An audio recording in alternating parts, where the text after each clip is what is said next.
नमस्कार, Gyandeep अकॅडमीच्या Hindu analysis series मध्ये तुम्हा सर्वांचं स्वागत आहे। या ठिकाणी आपल्याला 26 एप्रिलचे महत्त्वाचे हायलाइट्स आजच्या न्यूजपेपर मधून आपल्या डिस्क्रिप्टिव्हच्या हिशोबाने डिस्कस करायचे। त्यातला पहिला आर्टिकल जो आजच्या दिवसातला इम्पॉर्टंट आहे that is plan to clean Yamuna waters.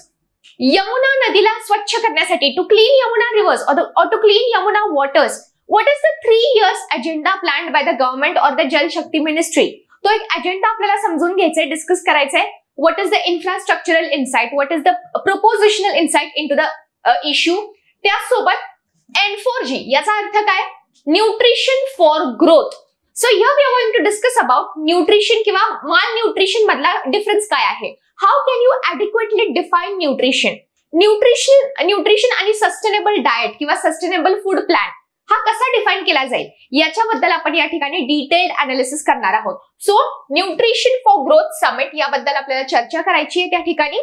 त्यासोबत स्टबल बर्निंग वरती एक महत्त्वाची अपडेट, महत्त्वाचा आर्टिकल आलाय ज्या ठिकाणी मध्य प्रदेश सरकारने असं सांगितलंय की जे शेतकरी स्टबल बर्निंग प्रॅक्टिस करतील in spite of warnings from the government they will have to face a lack of MSP remuneration, म्हणजे त्या शेतकऱ्यांना MSP रेन्युमरेशन ग्रँट केलं जाणार नाही।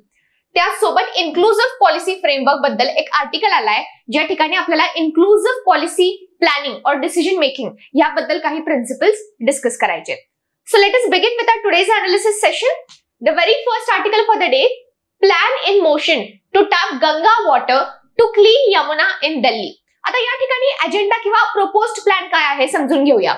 सो नाउ अंडरस्टँड, या ठिकाणी त्यांनी प्लॅन काय केलाय, what is the plan which has been designed here, that diverting Ganga river water from the upper Ganga canal into the Yamuna will help clean the waters of the Yamuna। म्हणजे या ठिकाणी त्यांची sed plan किंवा sed proposal काय सांगतं की upper Ganga कनाल मध्ये जे पाणी आहे, आता बेसिकली इथं प्रश्न असा उभा होतो की त्यांनी गंगा पात्रालाच का चूज केलं, why not any other river from the Himalayas और any other river for that purpose, any other tributary of Ganga.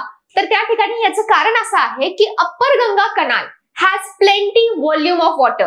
त्या ठिकाणी व्हॉल्यूम ऑफ वॉटर हे प्रचंड आहे आणि त्यामुळे इट कॅन इझिली बी डायव्हर्टेड आणि त्या ठिकाणी त्या डायव्हर्जनमुळे तिथं म्हणजे बाकी पात्रामध्ये किंवा बाकी कॅचमेंट एरियामध्ये ड्रॉट कंडिशन्स किंवा इतर वॉटर स्कॅसिटी प्रॉब्लेम्स हे फेस करावे लागणार नाहीत किंवा त्याचे चॅलेंजेस येत नाही।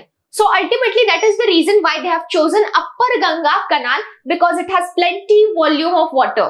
ओके, सो हे रिझन त्यांनी इथं क्लेम केलंय बघा। Though other water sources were initially considered for this proposition, the upper Ganga canal emerged as the most feasible option due to its higher water availability because of its large volume of water which is available and which can be channelized. The long-term solution, आता या ठिकाणी हे Ganga river channelise करणं किंवा upper Ganga कनाल मधून access water flow drain करणं, this is a temporary solution. Long term मध्ये आपल्याला जर परमनंट सोल्युशन हवं असेल तर अल्टिमेटली आपल्याला काय करावं लागेल, नवीन हायड्रो पॉवर प्रोजेक्ट्स त्या ठिकाणी कन्स्ट्रक्ट करावे लागतील। ज्या ठिकाणी यमुनामध्ये मॉन्सून सीझन मध्ये हे डॅम्स काय करतील, हायड्रो पॉवर प्लांट्स काय करतील, excess surplus water monsoon period मध्ये स्टोअर करतील आणि ते इतर सीझन्स मध्ये डेफिनेटली त्याला आपण चॅनलाइज करू शकतो, वापरू शकतो। So the long term solution lies in constructing 3 dams in the upper reaches of the Yamuna. Once these dams are constructed, excess water during monsoon can be stored and released during lean season to maintain the required flow. So या ठिकाणी ते काय सांगतात की definitely आपण काय करू शकतो, we can tap surplus water आणि ते कसं शक्य आहे, by construction of new hydro power plants, right. So या ठिकाणी इन्व्हेस्टमेंट आणि हा म्हणजे टाइम कन्झ्युमिंग किंवा लॉंग टर्म प्रोसिजर झाली, परमनंट प्रोसिजर झाली, परमनंट सोल्युशन आपण या ठिकाणी म्हणू शकतो। आता यासोबतच एक गोष्ट लक्षात घ्या, यमुना क्लिनिंग किंवा यमुना पोल्युशन हा एक कन्सिस्टंट टॉपिक आहे हिंदू न्यूजपेपर मध्ये from past 2 years, and that's why it becomes very important for us to analyze the government's agenda to clean Yamuna waters over past 2 years। म्हणजे सरकारने 3 years अजेंडा मध्ये कुठल्या कुठल्या गोष्टींचा समावेश केलेला आहे to clean the waters of Yamuna, that we need to understand here। So यामध्ये पहिला ऍक्शन प्लॅन बघा, the first point which you need to understand in the 3 year approach plan is that the action plan asks the state government to ensure minimum environmental flow by revisiting the 1994 water sharing treaty, better monitoring, regular desilting and raising the efficiency of sewage treatment plants. आता त्या ठिकाणी त्यांचं म्हणणं काय आहे की ज्या responsible bodies आहेत, ज्या रिस्पॉन्सिबल ऑथॉरिटीज आहेत स्टेट सरकार अंडर, ओके, त्यांनी काय करावं, त्यांनी जास्त अकाउंटेबल ठरवावं, स्वतःला जास्त जबाबदार ठरवावं आणि त्यासोबत त्यांनी टाइमली डिसिल्टिंग आणि त्यासोबत प्रॉपर सीवेज ट्रीटमेंट यावरती लक्ष दिलं पाहिजे, जेणेकरून टॉक्झिसिटी ऑफ यमुना आपण कंट्रोल करू शकतो, टॉक्झिसिटी ऑफ वॉटर तुम्ही रिड्यूस करू शकता. त्यासोबत the water sharing agreement of May 1994 between river Yamuna basin needs to be relooked with the respect to quantum of water when the river enters Delhi for maintaining a minimum environmental flow. म्हणजे त्यांचं म्हणणं असं आहे की जेव्हा यमुना नदी पात्र Delhi catchment area किंवा दिल्ली रिजन मध्ये एंटर करतो त्या ठिकाणी एक लिमिट किंवा एक थ्रेशोल्ड त्यांनी सेट केला पाहिजे की फक्त एवढंच क्वांटम ऑफ वॉटर किंवा एवढंच क्वांटम ऑफ पाणी हे म्हणजे हे दिल्ली टेरिटरी मध्ये सप्लाय केलं जाईल आणि बाकी जे वॉटर आहे the remaining water will be stored as environmental surplus flow, okay, which will help Yamuna to retain the quality of the water and reduce the pollution or toxicity of the water. हा झाला दुसरा point. त्यानंतर the plan includes prohibiting direct discharge of laundry waste water from the Dhobi Ghats into the river. Ultimately जे sewage किंवा जे waste water आहे ते तुम्ही डायरेक्टली यमुना रिव्हर्स मध्ये सोडू नाही शकत, ड्रेन नाही करू शकत. त्यासोबत the possibility of on-site or decentralized micro STPs must be provided so that laundry waste water is treated at the source. या ठिकाणी खूप जास्त महत्वाचं आहे की source treatment of waste water याला तुम्ही किती प्राधान्य देताय किंवा ह्या इश्यूला तुम्ही किती सिरियसली टॅकल करताय. ज्या ठिकाणी वेस्ट वॉटर जनरेट होतंय त्या सोर्स मध्ये त्याला ट्रीट करणं, ओके, त्याला रिप्लेनिश करणं, त्यातले टॉक्सिक किंवा हेवी एलिमेंट्स सेपरेट करणं हे फार जास्त महत्वाचं ठरतं in terms of environmental sustainability. त्यासोबत it further stressed removing water hiking plants from river beds and adopting a Jal Shakti Ministry model to bring different departments of water related agencies such as Delhi Jal Board and Irrigation and Flood Control Department under one umbrella. That is collaborative and inclusive approach towards a common problem or towards a mutual effort. So yes, these were the agendas or these were the strategies under 3-year action plan to clean Yamuna water. Okay, so I hope हे points तुम्हाला clear झाले असतील आणि at least मी expect करेन की जर असा कुठला प्रश्न आला तुमच्या परीक्षेमध्ये ह्यातले ऍटलीस्ट 3 पॉइंट्स तरी तुम्हाला रिकलेक्ट होतील. Okay, so let us move ahead to the next article of the day, very important article of the today's newspaper. या कॉन्टेक्स्ट मध्ये teaching children to eat well must begin in school. आता या context मध्ये they are talking about nutrition. So ते सांगतात की balanced diet किंवा proper nutrition maintain करणं हे कशाचा कंबाइंड इफेक्ट आहे. It is a combined effect of health plus sustainable diet habits. आता तुम्ही विचार करत असाल सस्टेनेबल डाएट हॅबिट्स अंडर आपण कुठल्या कुठल्या गोष्टींचा समावेश करतो. Which all things are included under sustainable diet habits. So here I said that nutrition is analyzed or nutrition is defined under 2 parameters. Nutrition म्हणजे काय, म्हणजे एखादा व्यक्ती कुपोषित नाहीये किंवा he is having a balanced diet. याचा अर्थ काय झाला, त्याची हेल्थ फिट आहे plus he is having sustainable diet habits. Now which all things you will include under sustainable diet habits? तो एक प्रश्न उभा राहतो. तर त्यामध्ये लक्षात घ्या सस्टेनेबल डाएट हॅबिट्स अंडर तुम्ही काय काय इन्क्लूड करता. तुम्ही इन्क्लूड करता diversified diet plan, diversified diet, त्यानंतर फार्मर फ्रेंडली किंवा farmer supportive ecosystem, diet ecosystem. त्यासोबत तुम्ही काय करताय क्लायमेट या फॅक्टरला सुद्धा विचारात घेताय and at the same time you are trying to preserve traditional diet knowledge.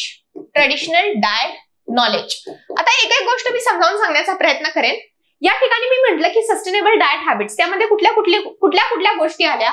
You are following a sustainable diet, it means that you are having diversified diet. म्हणजे असं नाही की तुम्ही सकाळी उठल्यापासून ते संध्याकाळी झोपेपर्यंत फक्त कार्ब्स खाताय, फक्त कार्बोहायड्रेट्स खाताय किंवा फक्त प्रोटीन्स खाताय.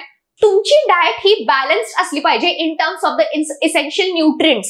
त्यामध्ये मिनरल्स, विटामिन्स पण आले, त्यामध्ये कार्बोहायड्रेट्स पण आले, फॅट्स पण आले आणि प्रोटीन्स पण आले. कारण ultimately at the end of the day your body requires adequate quantity or minimal quantity of carbs, proteins as well as vitamins and minerals. So ultimately definitely तुम्हाला diverse food habits adapt करता आले पाहिजेत. तुम्हाला या context मध्ये जेव्हा तुम्ही एका पूर्ण दिवसाची डाएट कंझ्युम करताय, डाएट फॉलो करताय, त्यामध्ये सर्व गोष्टींचा समावेश असला पाहिजे. Your diet should be diverse. Okay, so या ठिकाणी तुमची डाएट डायव्हर्सिफाईड असली पाहिजे. त्यासोबत ते सांगतात की फार्मर फ्रेंडली म्हणजे काय, जर तुम्ही व्हरायटी ऑफ डाएट प्लॅन, जर तुम्ही व्हरायटी ऑफ क्रॉप्स वरती डिपेंडेंट असाल, याचाच अर्थ काय झाला, तुम्ही डायव्हर्स फार्मिंग हॅबिट्सला सपोर्ट करताय. कारण लक्षात घ्या, जोपर्यंत मार्केटमध्ये डिमांड नाहीये तोपर्यंत ती गोष्ट शेतकरी त्याच्या शेतात उगवणार नाही. So ultimately your diverse diet will support local farmers, will support sustainable agriculture as well. त्याचसोबत क्लायमेटला धरून चाललं पाहिजे. म्हणजे डेफिनेटली सीझन टू सीझन ज्या भाज्या येत आहेत त्या तुम्हाला कंझ्युम करता आल्या पाहिजेत, त्या तुम्ही कंझ्युम केल्या पाहिजेत in short. Okay, and preserve traditional diet knowledge. Ultimately जे ट्रेडिशनल व्हरायटीज ऑफ फूड्स आहेत, मिलेट्स म्हणा, ओके, मिलेट्सची खीर किंवा पेज जी ज्या ठिकाणी अंगणवाडी बालवाडीमध्ये दिली जाते. So you will try to preserve the traditional diet knowledge. आता अल्टिमेटली त्यांचा या ठिकाणी स्ट्रेस या ठिकाणी त्यांनी लेआउट केलाय की हे जे सस्टेनेबल डाएट हॅबिट्स आहेत ते स्कूल करिक्युलम मध्ये त्यांनी काय केलं पाहिजे, इन्क्लूड केलं पाहिजे. एज्युकेशन सिस्टमने काय करावं, ह्या सस्टेनेबल डाएट प्लॅन्सला, हॅबिट्सला शाळेतच शिकवावं. म्हणजे विद्यार्थ्यांना हे नॉलेज पाहिजे, ही म्हणजे जबाबदारी पाहिजे त्यांच्यावर स्वतःवरती की they should follow a diverse diet plan. They should support local farmers by consuming or adapting to diverse varieties of food. They should have knowledge about traditional varieties of seeds and crops, right? So ह्या सर्व गोष्टी ultimately काय केल्या गेल्या पाहिजेत, शाळेत incorporate केल्या गेल्या पाहिजेत. That is in the school curriculum, in the school syllabus, right? So this was the strategy or this was the intention behind this whole plan which we are discussing. तर या ठिकाणी बघा ते काय सांगतात. आता वन बाय वन आपण points discuss करूया जे मी आता तुम्हाला समजवलं. Now last month, world leaders gathered in Paris for the Nutrition for Growth Summit. It was a time for United Nations General Assembly to announce the extension of United Nations decade of action on nutrition from its original time frame. तर आता यामध्ये बघा, the extension seeks to sustain the global momentum to end all forms of malnutrition and align the efforts closely with the 2030 agenda for the sustainable development. म्हणजे तुम्ही काय केलंय, तुम्ही माल न्यूट्रिशनला सस्टेनेबल डेव्हलपमेंट सोबत लिंक केलंय, right? Now here nutrition is not just a health concern. Ultimately, it is intricately connected to education, equity and environmental sustainability. So nutrition म्हटलं की फक्त तिथे तुम्ही फिट आहात का नाही हे महत्वाचं नाहीये, म्हणजे तुम्ही आजारापासून मुक्त आहात का नाही हे महत्वाचं नाहीये, तर तुमची मेंटल आणि फिजिकल फिटनेस ही पण तितकीच महत्वाची आहे.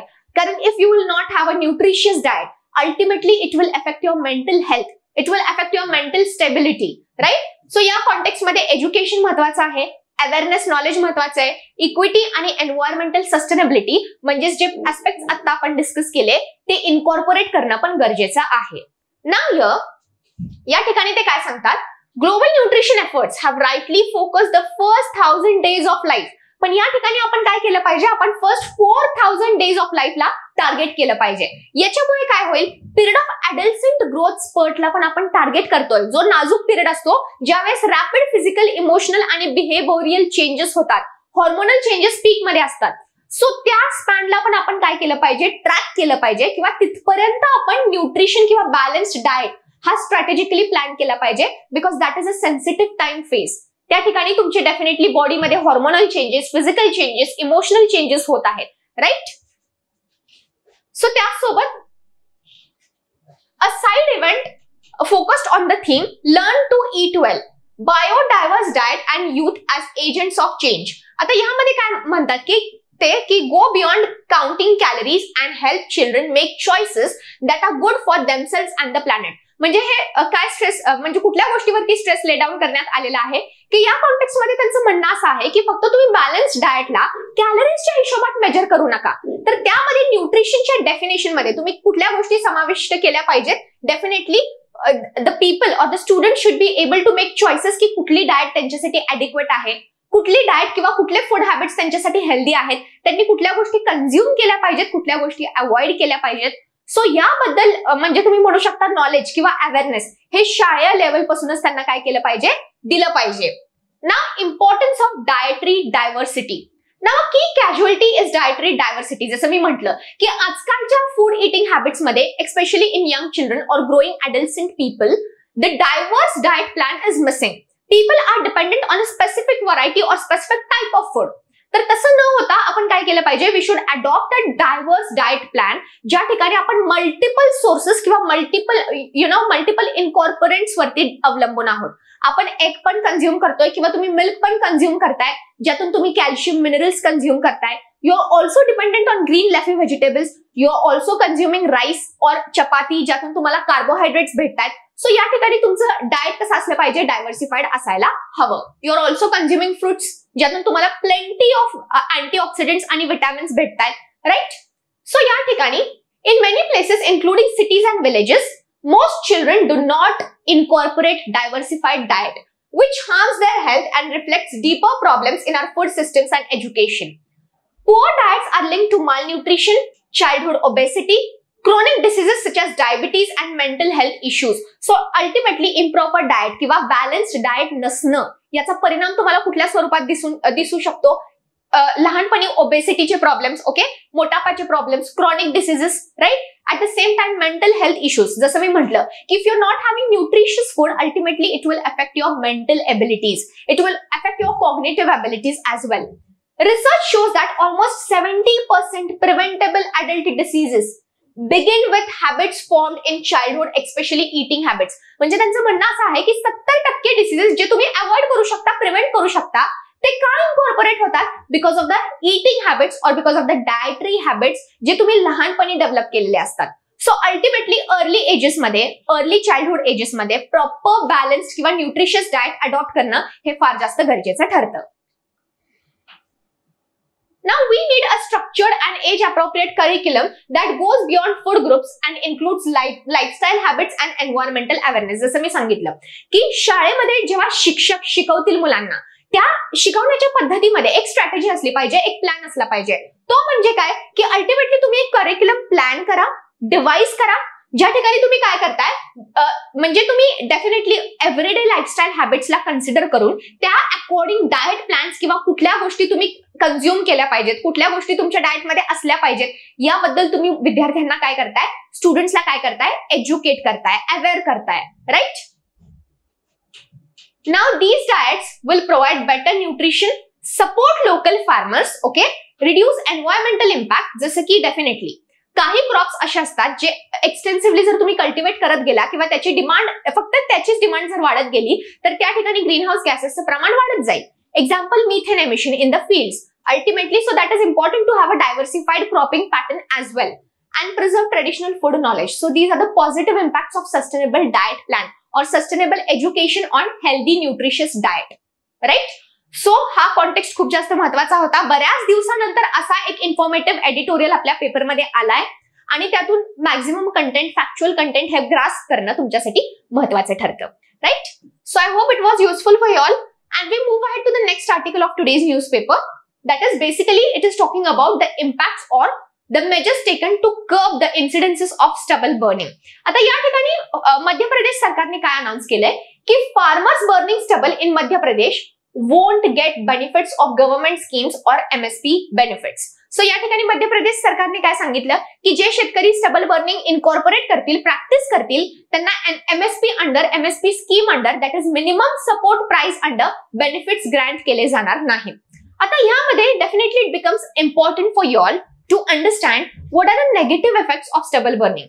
इथे तुम्हाला कोणी प्रिलिम्स मध्ये वगैरे विचारणार नाही की what is, how much is the MSP granted to products or crops in Madhya प्रदेश, असे प्रश्न येणार नाहीयेत. प्रश्न इथे डिस्क्रिप्टिव्ह मध्ये स्पेसिफिकली आला तर कसा येईल की ओके अंडर इलॅबोरेट और state put forward the impacts, the consequences of stubble burning. मग त्या ठिकाणी तुम्हाला स्टबल बर्निंगचे परिणाम काय काय असतात हे तुम्हाला तिथे स्पष्ट करावे लागतील. So ultimately you need to understand और you need to memorise what are the negative effects of stubble burning. So या ठिकाणी burning stubble destroys essential nutrients in the soil and reduces its fertility. So here we will analyze the impact of stubble burning in farms. आता या ठिकाणी तुम्ही बघू शकता जे combustion तुम्ही करताय वेगवेगळ्या सोर्सेस मध्ये, फार्म्स मध्ये, डोमेस्टिक युजेस मध्ये किंवा इंडस्ट्रीज मध्ये, सो त्या कंबशनचा परिणाम म्हणून कुठले हार्मफुल गॅसेस रिलीज होत आहेत मोठ्या प्रमाणात, which will ultimately add to the greenhouse effect and global warming in the environment. So those harmful gases are carbon monoxide and carbon dioxide. तुम्ही या ठिकाणी नोट करू शकता which are the gases released from stubble burning. Fire effluents जे release होतात शेतामध्ये, फार्म्समध्ये, त्यातून कुठल्या हार्मफुल गॅसेसचं एमिशन होतं मोठ्या प्रमाणात. तर त्यामध्ये तुम्ही बघू शकता carbon monoxide, carbon dioxide, okay, HCl hydrochloric म्हणजे HCl गॅसेस, त्यासोबत nitrogen oxides, ozone gas, phosgene gas which is again a potential contributor to global warming. So हे सर्व हार्मफुल गॅसेस रिलीज होतात ड्युरिंग स्टबल बर्निंग. आता या harmful गॅसेसमुळे काय होणार आहे, अल्टिमेटली एक्स्ट्रा सोलार रेडिएशन किंवा जास्त प्रमाणात सोलार रेडिएशन हे ट्रॅप होतील. It will give rise to global warming, right? So ultimately it will have devastating impact on the environment. Now what are the other implications? What are the other consequences of stubble burning? तर त्या ठिकाणी poor visibility of the atmosphere, कारण atmosphere मध्ये भरपूर सूट किंवा carbon particles किंवा particulate pollution झालेलं आहे, ज्यामुळे there is poor visibility in the atmosphere. Chronic diseases ला invitation, ultimately definitely particulate content वातावरणातलं वाढलं, पोल्युटंट्सचं कंटेंट वाढलं की ultimately it will give rise to chronic diseases like respiratory diseases, infectious diseases like asthma, allergic diseases. त्यासोबत fodder loss, the fodder content which might be available for animal husbandry, which can be utilised for animal husbandry, ते तुम्ही eliminate करताय शेतातून. त्यासोबत yield loss, ultimately it will affect productivity in the farm. Industrial loss, global warming, soot particulate causing smog which will ultimately cause air pollution or aggravate the problem of air pollution. याचं best example आपल्याला दिल्लीमध्ये बघायला भेटलं होतं, right? Greenhouse gas emission which will again lead to global warming. त्यासोबत air pollution, soil fertility loss, organic matter loss, ज्याच्यामुळे in turn काय होतंय, सॉइल फर्टिलिटी कमी होतीये. Soil and water erosion, nutrient loss आणि soil compaction. This is one important term which you need to remember. So these are the consequences of stubble burning, जे कमी करण्यासाठी सरकार वेळोवेळी असे काही प्रयत्न किंवा असे काही स्कीम्स राबवत असतो. ज्या ठिकाणी आता रिसेंटली सरकारने अनाउन्स केलंय मध्य प्रदेशमध्ये की जे शेतकरी स्टबल बर्निंग कंटिन्यू करतील किंवा प्रॅक्टिस करतील त्यांना एमएसपी अंडर आम्ही बेनिफिट्स देणार नाही, जेणेकरून त्यांचं इंटेन्शन असं आहे की शेतकऱ्यांनी स्टबल बर्निंग थांबवावं, जेणेकरून त्यांची सॉइल फर्टिलिटी और सॉइल क्वालिटी, राईट, त्यासोबत वॉटर पोल्युशनचे चान्सेस, इन्सिडेन्सेस कमी होतील आणि त्यासोबत यील्ड मॅक्झिमाइज करता येईल, प्रोडक्शन मॅक्झिमाइज करता येईल आणि त्यासोबत तुम्ही म्हणू शकता क्रॉनिक डिसीजेसचं प्रमाण स्पेसिफिकली नॉर्थ इंडियन प्लेन्स या पट्ट्यामध्ये कमी होईल. Okay, so that was the intention behind this announcement. So I hope the consequences of stubble burning is clear from my side. Okay, so let us move ahead to the last article of today's news, today's analysis session.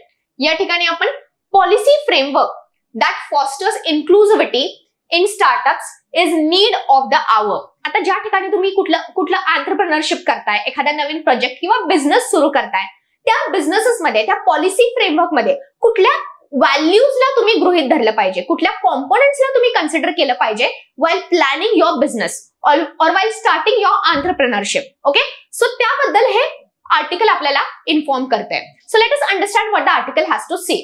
Now, here they are talking about building a diversified ecosystem. म्हणजे नेमकं काय, तर इथे बघा, building a diverse startup ecosystem, ज्यामध्ये दोन गोष्टींचा तुम्ही समावेश करताय, दॅट इज इन्क्लुसिव्हिटी आणि gender equality.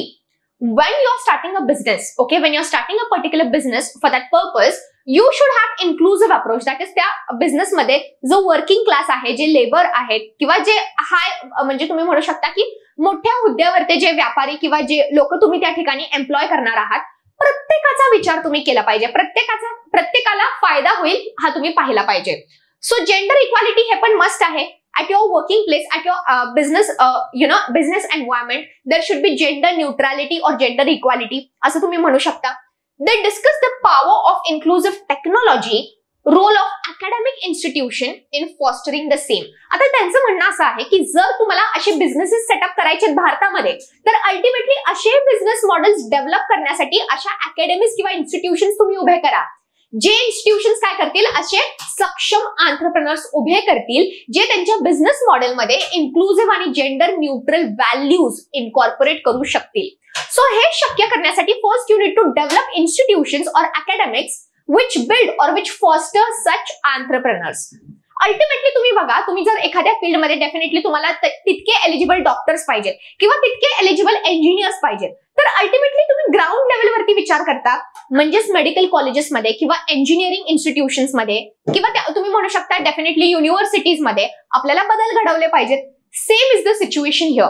So they are saying की ज्या ठिकाणी तुम्हाला एक डायव्हर्स स्टार्टअप इकोसिस्टम बिल्डअप करायची आहे, what is the key requisite model? So त्याची सुरुवात होते ग्राउंड लेवल पासून. That is you can start with the academic institutions.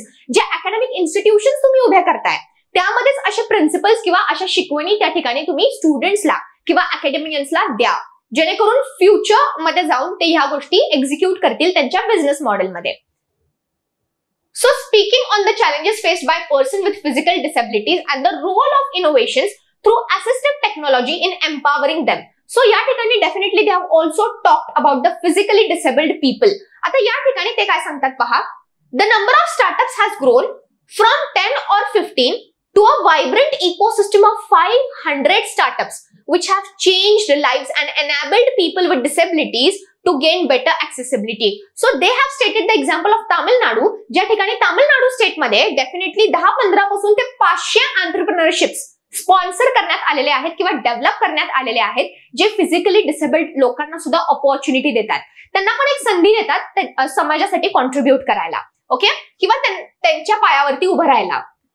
So investment, technological innovations and research, inclusive startups would help in improving the economic impact of the society. So या ठिकाणी त्यांनी driving forces कुठले सांगितलेत? Investment वाढवा, technological upgradation किंवा technological इनोव्हेशन्सशी updated असणं, त्यांना आपल्या कामामध्ये इन्कॉर्पोरेट करणं, रिसर्च ऍक्टिव्हिटीजला बढावा देणं किंवा रिसर्च ऍक्टिव्हिटीजला एनकरेज करणं ही डेफिनेटली खूप जास्त गरजेची किंवा या ठिकाणी मॅन्डेटरी गोष्ट आहे. So that is stated as the driving parameters for this inclusive ecosystem. At the same time, they lay down stress on collaborations, including those with business expertise and various stakeholders, which would help balance research and business ventures. आणि एक गोष्ट महत्वाची त्यांनी अजून एक सांगितली आहे, that is commercializing ideas through industry collaborations. उदाहरणार्थ, आता हा शब्द खूप महत्वाचा आहे, हा रिसेंटली आजकाल डे टू डे लाईफ मध्ये बराच डिस्कस केला जातो. What do you mean by commercializing ideas with industry collaborations? What is the meaning of this phrase? What is the meaning of this term?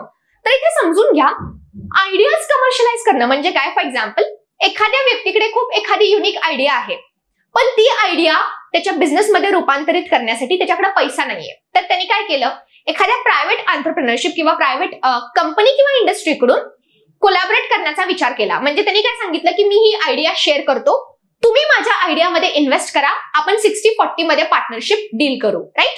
So that is the meaning of commercialising ideas. जे ideas तुमच्याकडे आहेत ते तुम्ही business मॉडेलमध्ये त्याचं रूपांतर करा. So that is also one way by which the private stakeholders किंवा तुम्ही काय करू शकता, व्हेरियस स्टेक होल्डर्स मधून पार्टिसिपेट किंवा त्यांची इन्व्हॉल्वमेंट घेऊ शकता आणि डेफिनेटली इन्व्हेस्टमेंट अट्रॅक्ट करू शकता. So that is another way that can be done, that is commercializing the ideas through industry collaborations. So हा एक मुद्दा तुम्ही डेफिनेटली यूज करू शकता तुमच्या एसे रायटिंग मध्ये किंवा आन्सर रायटिंग मध्ये. So by this we finally come towards end of today's Hindu analysis. I hope all the 4 articles are clear from my side. चारही आर्टिकल्स फार महत्वाचे होते, especially taking into consideration your answer writing exam or your descriptive exam. Okay? So या context मध्ये हे चारही articles तुमच्या एसे आणि तुमच्या आन्सर रायटिंग साठी महत्वाचे होते. सो आजचा हिंदू अनालिसिस सेशन मी या ठिकाणी कंक्लूड करते and I take your leave for the day. Thank you.